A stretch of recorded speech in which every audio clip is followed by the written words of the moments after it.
Good morning, Morehead-Cain alumni, staff, and current scholars. About 4 months ago, Megan Mazzacci asked me to speak at this Alumni Forum. I told her that it would be a privilege.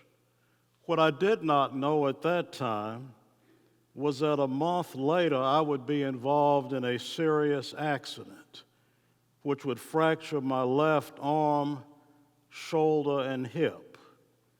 2 months ago, I could not even raise my left hand or arm, nor could I walk. I asked my medical team of physicians and physical and occupational therapists at Wake Forest University, Baptist Health, and Salem Town if I would be able to speak in Chapel Hill today. They all told me yes, that they would do their best to get me ready for this speech today. I have so much gratitude to my medical team, which has gotten me to this point. The title of my talk is Carolina Memories and Inspiration. I was a senior at R.J. Reynolds High School in Winston-Salem in 1969-1970. I remember coming to Chapel Hill for the final interviews for the Morehead Scholarship. At that time, the scholarship was limited to young men. I recall that my interviews went very well with the Central Committee. Archie K. Davis, who was chairman of the board of directors of Wachovia Bank and Trust Company, was chairman of the interview committee. As I left the interview, I was accompanied by Roy Armstrong, who at that time was the executive director of the Morehead Foundation. He said that he wanted to talk with me briefly. He took me down this long corridor, and when we got to the end of the corridor, he said to me, "Mr. Kennedy, I just want to ask you one question. If we offer you the Morehead Scholarship, will you come to Carolina?" I said to him, "Absolutely, I will come." I remember my first day as a student at Carolina. It was a sunny day with a Carolina blue sky. I was excited about my first day on campus. I did not know what to expect. My first class was a freshman honors English class. As I entered the classroom, I observed the professor sitting at the end of a round table. The class was made up primarily of fellow Morehead scholars. The professor was wearing a sport coat with holes at his elbows and a pair of shorts. His hair was uncombed. My first thought was, what have I gotten myself into? The professor's name was Dr. Forrest Reed, and he was one of the best professors that I ever had at Carolina. The adage that you can't judge a book by its cover proved to be true. I was on the varsity debate team at Carolina. I was contacted by the UNC debate coach, Cully Clark, in the summer of 1970. He asked me and my twin brother Harold if we would join the UNC debate team. In high school, Harold and I were on the National High School Debate Circuit. The National High School Debate Institute at Northwestern University prides itself on accepting the top 100 high school debaters in the United States for an intensive summer program. My brother and I spent a good part of our summer at Northwestern prior to our senior year in high school. At the end of our senior year, we were considered one of the best high school debate teams in the country.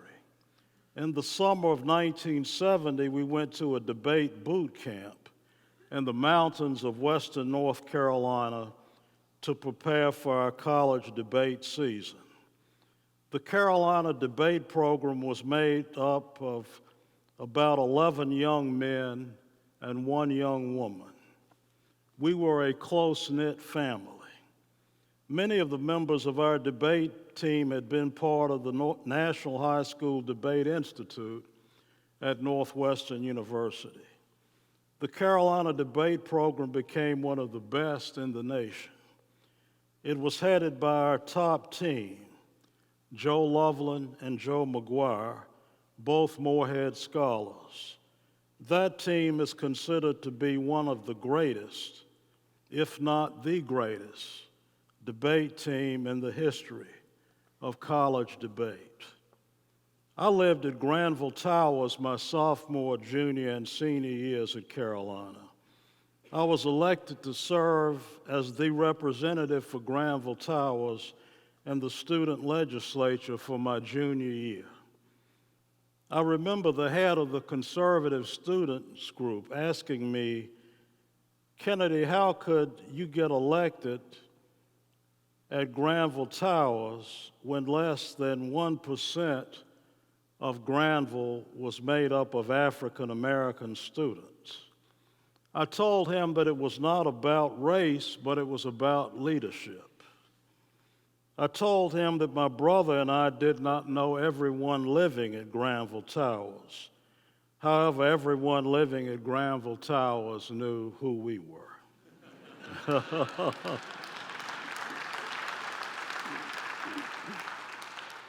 I spent my senior year at Carolina working primarily on my honors thesis. I was privileged to have so many great history professors. My mentor was Dr. Frank Klingberg, who was an outstanding history professor. At the end of my senior year, I recall my brother going for his interview to defend his honors thesis. When he returned to the dorm, he informed me that he would be graduating from Carolina with highest honors in history. It was then time for me to go for my interview. When I returned to Granville Towers, I told my brother that I would also be graduating from Carolina with highest honors in history. For me, the years I spent at Carolina were 4 of the happiest years of my life. I made a lot of friends at Carolina. Most of the students I encountered were friendly and kind. Carolina gave me a great sense of confidence. After I graduated from Harvard Law School in 1977, I returned to North Carolina to practice law. I've been involved in the Morehead-Cain Foundation in many ways. I served for many years on the Morehead-Cain District Selection Committee, and in recent years I've served on the board of directors of the Morehead-Cain Alumni Forum. I would like to close with a story. As a young lawyer in my late 20s and 30s, I fondly recall times when a stately woman would come to our law firm in Winston-Salem. She would meet for 4 or 5 hours each time with my mother and father, who were her lawyers. But they were much more than her lawyers. They were her advisors and counselors. Her name was Dr. Maya Angelou.